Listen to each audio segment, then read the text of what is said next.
Young Thug took a plea deal. If you don't know, he was a part of this RICO case in Atlanta, Georgia. It was a whole big thing. It felt very discombobulated at times. There's been judges being swapped out, the prosecutors being reprimanded, not really reprimanded, but just like scolded, I guess, for their handling of certain things. It felt like it was going to be a mistrial. It was just like, come on now. Yeah, do y'all got evidence or not? Like, what's up? It felt like it was just like all over the place. Turn to the side, let me see. Damn, I think we all could agree. You and your friends, I'll count it to a three. And you looking even better here with me. We don't need no dinner, you the no boo. Tell me where you're from, girl, is your local? Got a couple dollars we could go through. Yeah, take a couple trips, yeah, I can show you. Jump in my Impala, get the backseat going. We just let the top down, getting top down, hold it. That new song, you hear me? That song you just heard is my new joint. It's called Blow a Bag. You can find it on all streaming platforms. Just search Hollywood, Blow a Bag. Add it to your playlist. Send it to your friends. Appreciate you for listening. Let's get ready to get into what's hot in these blogs. So election season is winding down. We're finally here, hours away, depending when you're watching this video. And so many people, I heard upwards of like 70 million people have already cast their votes. I think this is going to be quite historic in terms of turnout with the election. So many people are early voting, way more than they have in past elections. A lot of people really understand what's at stake here, and we will know very soon what's up. I want to specifically talk about Kamala Harris, who has my complete support. She's ramping up the campaign these past few weeks. Man, Kamala is making her rounds. She is talking to everybody. She might be knocking on my door in a second to come holler at me. And I love to see it. She's done almost every outlet. She's done podcasts. She was just on SNL. It's like, Kamala, I'm exhausted for her and is needed. And I hope the message is being driven. I hope the point is being made clear. Fast shouts to everybody who has already voted. So many people are going to be heading to the polls on election day. Let's get it though. Fast shouts to Kamala Harris for making sure she's getting the word out, traveling, rallies after rallies. And so many people have upped their support for Kamala even. I even spoke about this a few weeks ago, how I felt like not enough celebrities, people who I've seen in previous elections, voice their support for a candidate more sooner. It was kind of like everybody was being quiet. And now all of a sudden, I don't know what transpired, but we have a lot of people coming out in support publicly for Kamala Harris. Beyonce was just at her rally recently. Alicia Keys, Madonna, Taylor Swift, Sexy Red even, who voiced her support for 45 a couple months ago for the outrageous reason that Trump gave stimulus checks. She flat out said that was her reason for voting for him. She was like, we need to get him back in office because he gave us that money, yada, yada. I'm happy to see that she's wisened up and understanding that Trump didn't give us no stimmies. He did not. It was Congress. So she's come around and she actually tweeted out a picture with her and she had the little stickers, you know, that they give you when you vote. And she said, I just voted. Don't tell us what to do with our coochies. And true Sexy Red fashion, right? So fast shouts to you, though. I'm happy to see you've come around. But yeah, so many people have voiced their support. A lot of people who were originally supporting Trump is coming over to this side. So yeah, I love to see it. Love to see it. Another person who has come around is Cardi B. And that's what else is hot in these blogs. Cardi B has endorsed Kamala Harris for president. A few months ago, Cardi B did a series of videos where she said she was not voting in this election. She didn't like either candidate. This is when Biden was running for re-election, and it was between Biden and Trump. And Cardi B was like, I'm not voting. I don't like either. It was because of like the tensions with the war talk, all of that. Cardi was not with it. I spoke about it then and expressed my disappointment in that. And it's like sitting out isn't an option.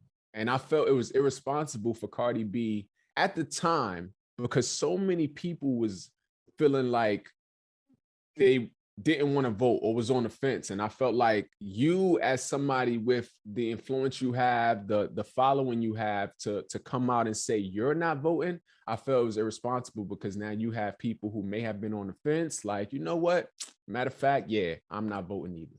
So I'm happy to see that Cardi B not only came around, she has fully endorsed Kamala Harris and spoke at one of her rallies recently. Fat shouts to you, Cardi B, for that. Cardi B, she wrote after she got off the stage at the rally, she took to Instagram. She said, last night was a moment I feel like I've been waiting for my whole life. If you know me, you know I'm the biggest history nerd, and I've been talking about politics on all my platforms for a long time. So this was a dream come true. I'm so glad that I got to meet and learn so much from VP Kamala Harris. We have to make a change on Tuesday, and I know she's the one to take us there. That's what's up. That's what's up. Love to see it. Cardi B has been very vocal about politics. So many people try to get on her because of her accent. They try to make it, or because of the way she speaks, try to make it seem like she's not intelligent. And Cardi B is definitely far from dumb. And so I love when Cardi B be speaking out on things. And that's another reason why I was disappointed when she said she wasn't voting. But here we are. When you know better, you do better. And she'll be coming around the mountain. She came. Someone said, you don't make it that far being dumb. That's a fact. Cardi is definitely not dumb. Someone said Trump was a threat then as well, even before Kamala, but glad she has come around. Yeah, that's a fact. That's a fact. Someone said she was in AP history in high school. Wish she would promote that more. Education. Yeah, for sure. And speaking of that, this is a part of my what blows my mind when it comes to this whole election. You see so many people in the comment section whenever anyone endorses Kamala Harris or speak out in support of Kamala Harris. Even here on my page, on my show, you got people like, oh, you're being paid off, and it's like, how much is in that pipe? Because you really think someone has to pay me or pay anyone to not want to see that other idiot in office? Like, it's really a mind-blowing situation that anybody who's supporting Kamala has to be being paid. Like, are we looking at the same candidates here? The choice is so obvious. We choosing between a qualified candidate and baby Hitler, baby Putin. Your man's is a total fascist, hell-bent on being a dictator. It's very possible. In the same way he put the pieces in place to line up the Supreme Court to overturn Roe v. Wade, it didn't happen overnight. It was like setting it up. The same thing is going to be happening now. Your man's is going to be putting pieces in place to set it up so that even well beyond when he's out of office, when he's 6 feet under, that the things he put in place is going to have this country in a certain way. I don't even understand how it's as close as media is saying it is. They're saying this is going to be such a tight election. Like, that is mind-blowing to me in itself. It feels like I'm in the Matrix. It's like the Twilight Zone. The cult is culting over there. I don't know what is happening, but no one has to pay anyone when they have common sense, when they could see exactly what's at stake, when you can watch even a small clip of Trump talking and just see I'm at a loss for words. Like, when Biden was, right before Biden dropped out and Biden had the debate with Trump. And this is why media could be a little like dangerous at times, because media controls the narrative. And it was this whole thing about Biden's mental acuity and is he mentally fit, and he's 90 whatever years old, and And Trump is saying things 10 times worse than what we've seen with Biden.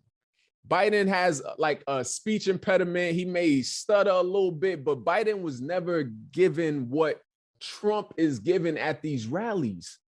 And the media isn't saying a thing about it. I don't even think I heard the word mental acuity be mentioned, not even one time. And it's like, what is going on? Like, your man's on stage stimulating, giving BJs with the microphone stand. He's rambling, talking about just a bunch of nonsense, everything except you. Concepts of a plan. Your man's have no idea what he's doing. He's clearly unfit. No way in any aspect, in any way, is that man fit to be the president. Is mind-blowing to me. Someone who filed for bankruptcy 6 times. Can't even manage his own bank book, right? But y'all expect that he'll be able to manage this economy. And because I think people got this like misinformed idea that Obama's economy that rolled over into Trump's presidency was Trump's doing. It's like, this man can't even run his own stuff. It takes a certain type of person to be able to run the country. And I get it, during that first time when Trump was running, a lot of people was, I guess, tired of the same old, right? Like they were tired of the same old politicians, so to say. So here you have this guy who on the outside seems like he's a great businessman and who was talking all that jazz about everything anti-politics.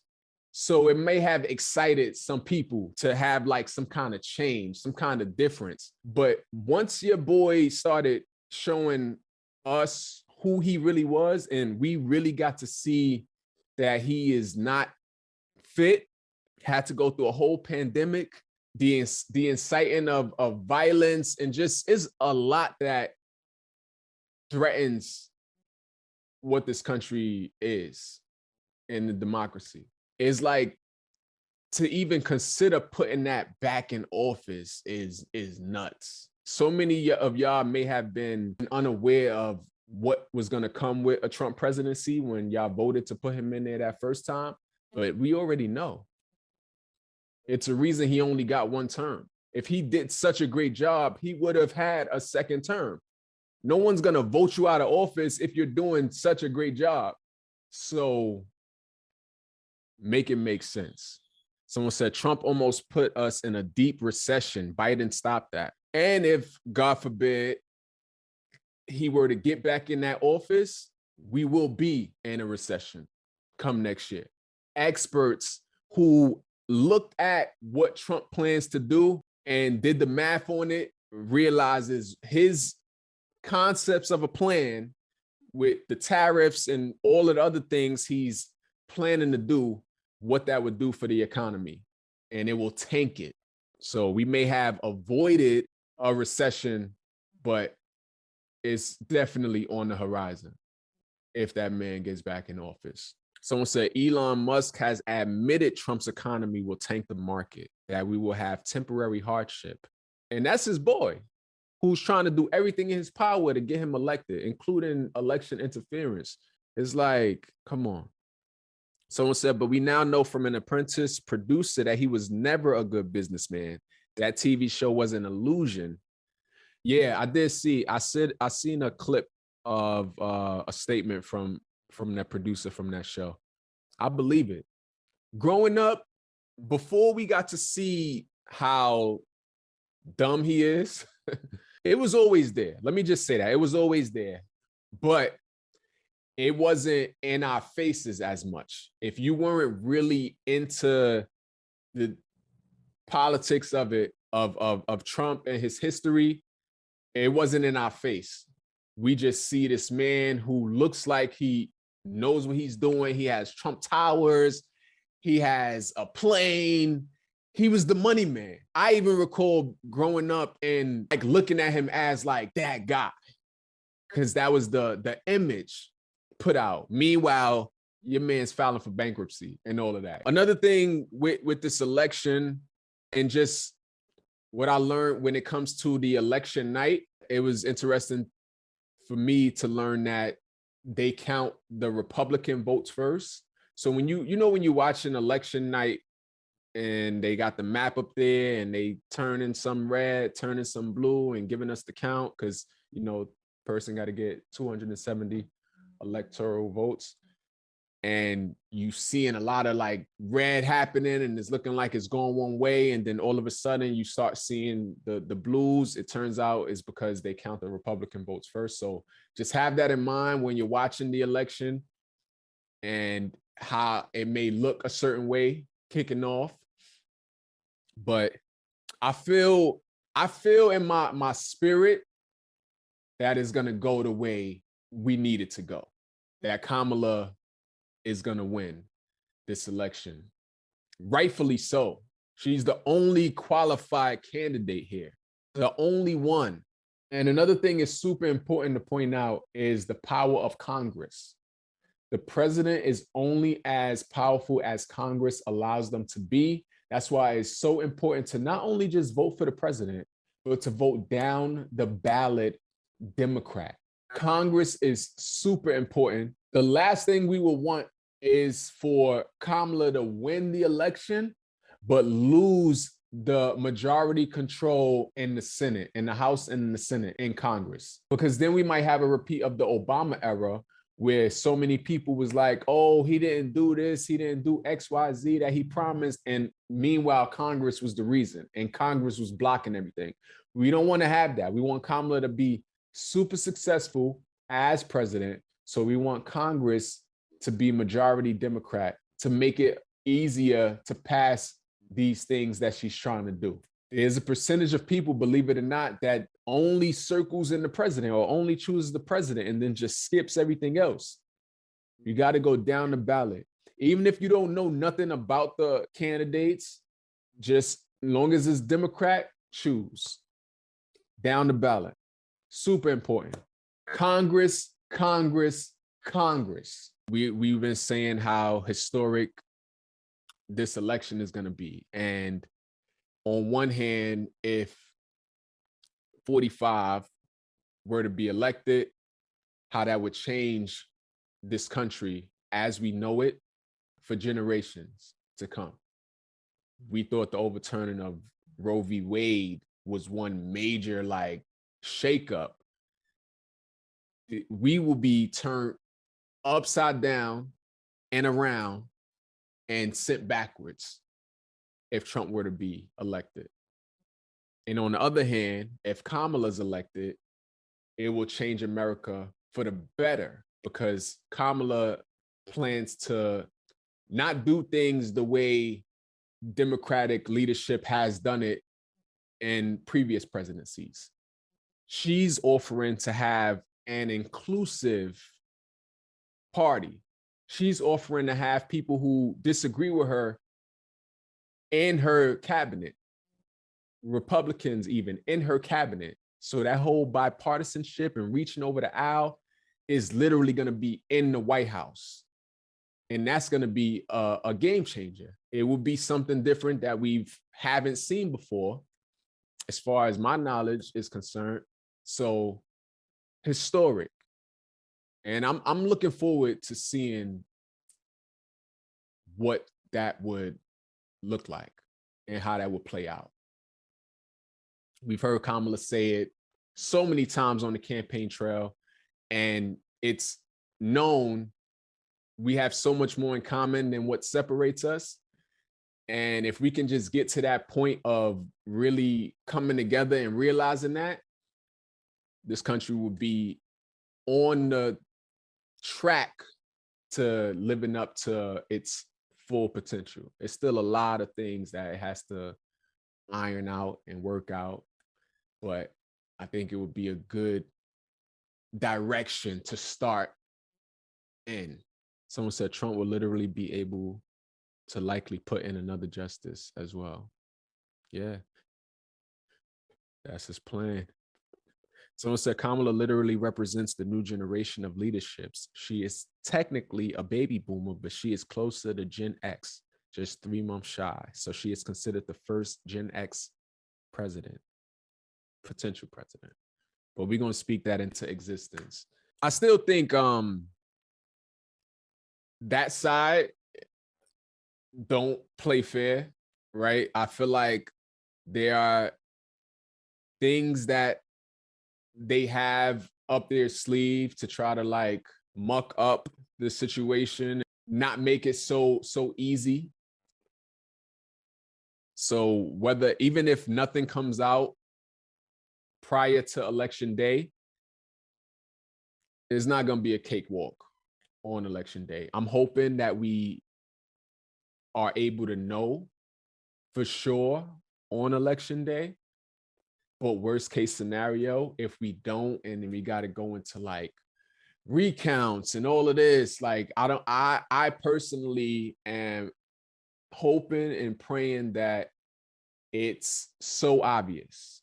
That's what we need. We need it to be so obvious that that dude lost for it so that it can't be contested. That's what I'm hoping for.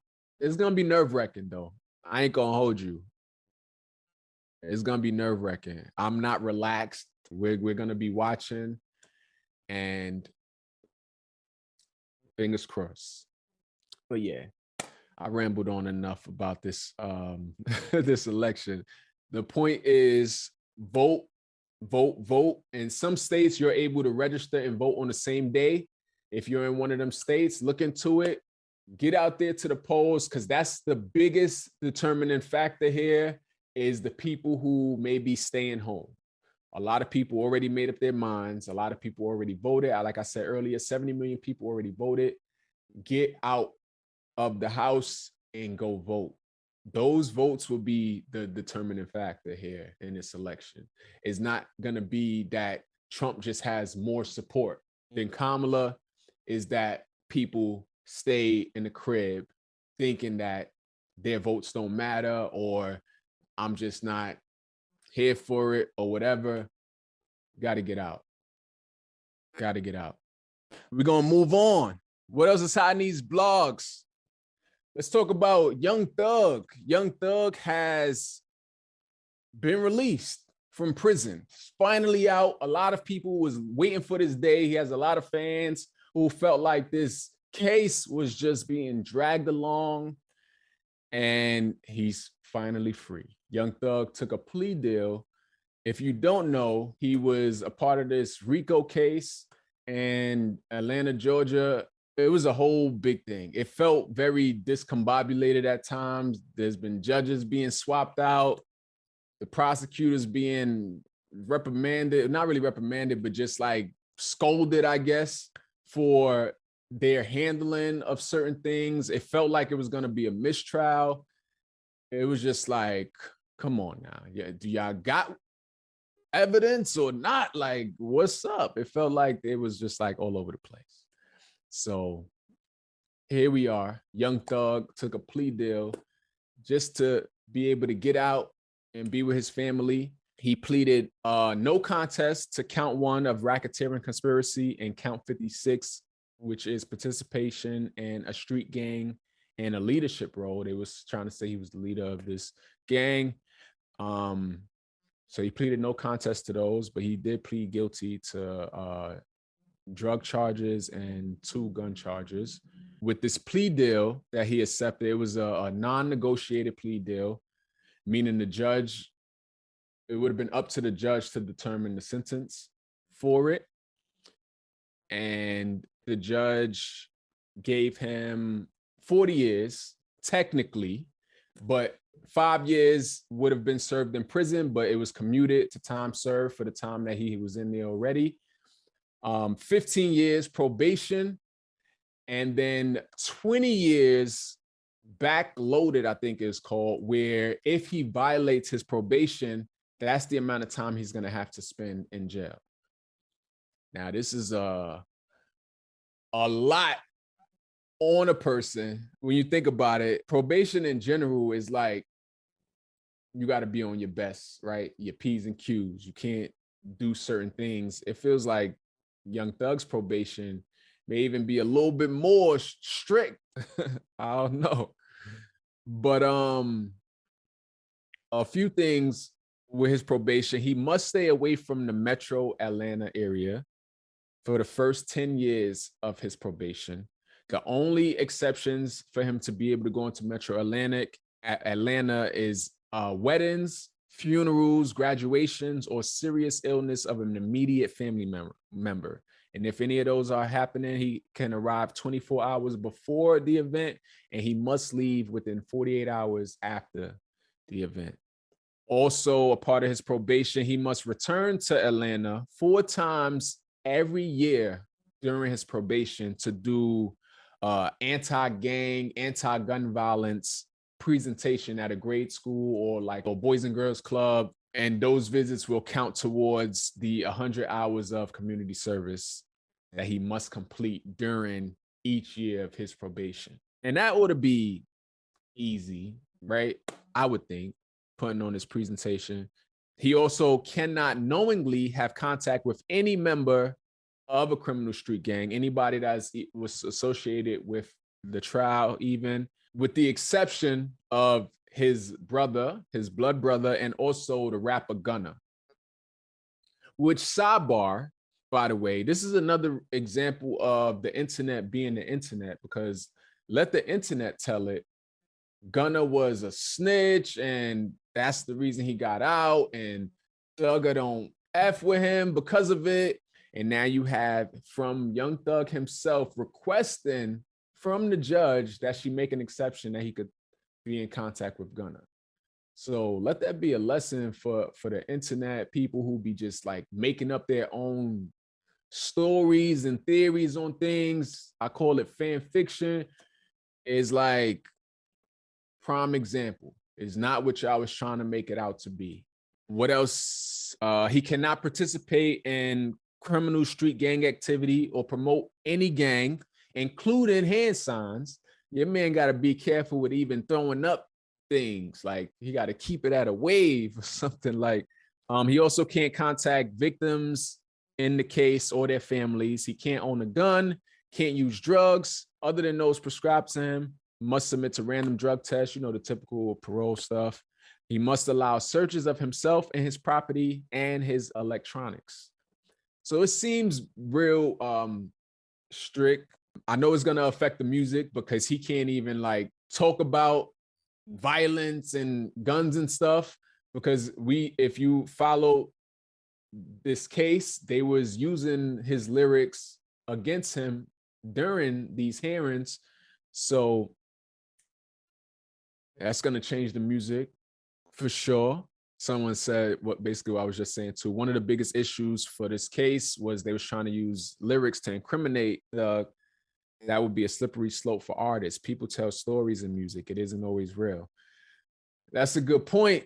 I don't know if it would fly for Gunna to be like, nah, I just made that up. Like, I'm not sure if they'll give him some leeway with that. But yeah, it's definitely a slippery slope for artists for sure. When it was first revealed that they were going to be using the lyrics against him, it definitely had a lot of artists looking like, dang, like that's where we at.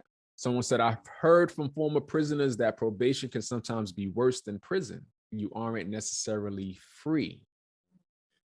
Yeah, it's true. I've known people who have been on probation, and you can't really do much, right? You outside, and I guess anything is better than being in jail. So I will take this plea deal that's gonna get me out. I don't care if I gotta be on probation for 25 years if I'm not in jail, prison. So I guess, but yeah, you got to be on your P's and Q's. Sometimes with probation, you can't travel. You got to request permission to be able to travel. The random drug test, checking in with somebody all the time is like you can't really live your life the way. And sometimes you can't even be around people with the things that you can't be in possession of. Like sometimes you can't be around somebody with a weapon, or you can't even be around drugs. So it's like, yikes. I don't know. But I guess anything is better than being in prison. So we'll see. We'll see how this plays out. There's many other ways you can be an artist, and there's many other things you can talk about. And so I think he'll figure it out. Young Thug is pretty versatile.